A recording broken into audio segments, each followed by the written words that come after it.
So today we will learn how to write small letter A. Now we are using the red and blue line, that is 4 lines. We'll start with the small letter A is written between the two blue lines. So for those who have difficulty in identifying the line, you can put 2 dots and then from the first blue line, write curve, standing line up, standing line down. Small letter A. You can put 2 dots. Again, right curve, standing line up, standing line down. Okay. So child overwrite on C.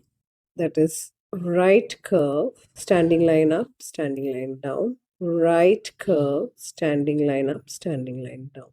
Okay, like this, it will be helpful for them if we draw the curve, and then overwriting will be easier. And through practice, slowly, they will start writing all the letters. Thank you.